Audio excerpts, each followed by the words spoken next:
আয়াত 10 ইন্নামাল মুমিনুনা ইখওয়াতুন ফাআসলিহু বাইনা আখাওয়াইকুম ওয়াত্তাকুল্লাহা লাআল্লাকুম তুরহামুন। অনুবাদ: মুমিনগণ তো পরস্পর ভাই ভাই, কাজেই তোমরা তোমাদের ভাইদের মধ্যে আপোষ মীমাংসা করে দাও আর আল্লাহর তাকওয়া অবলম্বন করো, যাতে তোমরা অনুগ্রহপ্রাপ্ত হও। তাফসির 1 নং ফুটনোটের বিবরণ: এ আয়াতটি দুনিয়ার সমস্ত মুসলিমকে এক বিশ্বজনীন ভ্রাতৃত্বের বন্ধনে আবদ্ধ করে। দুনিয়ার অন্য কোনো আদর্শ বা মতপথের অনুসারীদের মধ্যে এমন কোনো ভ্রাতৃত্ব বন্ধন পাওয়া যায় না যা মুসলিমদের মধ্যে পাওয়া যায়। এটাও এ আয়াতের বরকতে সাধিত হয়েছে।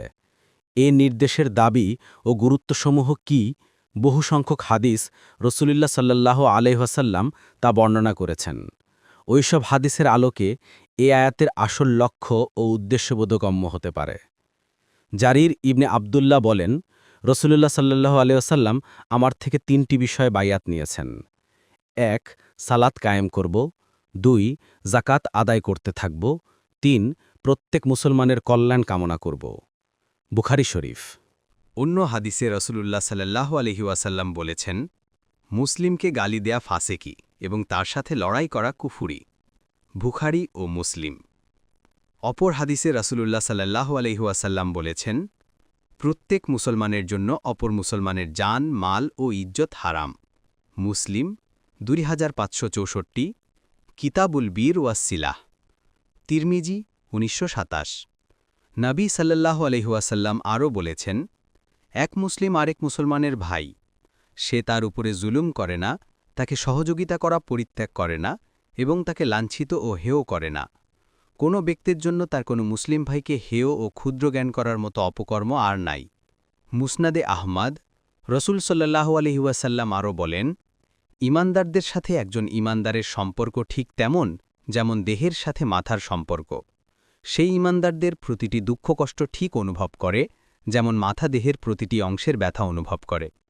মুসনাদে আহমাদ 5/340।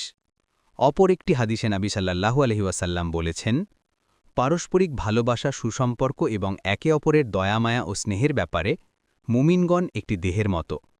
দেহের যে অঙ্গই কষ্ট হোক না কেন, তাতে গোটা দেহ জ্বর ও অনিদ্রায় ভুগতে থাকে।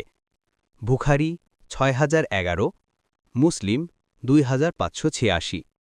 আরও একটি হাদিসে নবী সাল্লাল্লাহু আলাইহি ওয়াসাল্লাম বলেন, মুমিনগণ পরস্পরের জন্য একই প্রাচীরের ইটের মতো একে অপরের থেকে শক্তি লাভ করে থাকে।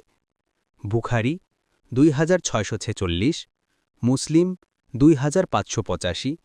অন্য হাদিসে এসেছে, একজন মুসলিম অপর মুসলিমার ভাই, সে তার উপরে অত্যাচার করতে পারে না, আবার তাকে ধ্বংসের মুখেও ঠেলে দিতে পারে না। বুখারী 2442, মুসলিম 2580।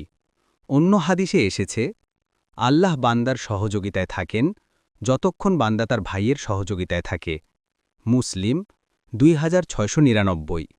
হাদিসে আরও এসেছে, কোনো মুসলিম যখন তার ভাইয়ের জন্য তার অনুপস্থিতিতে দোয়া করে, তখন ফেরেশতা বলে আমিন, কবুল করো, আর তোমার জন্য তদ্রূপ হোক।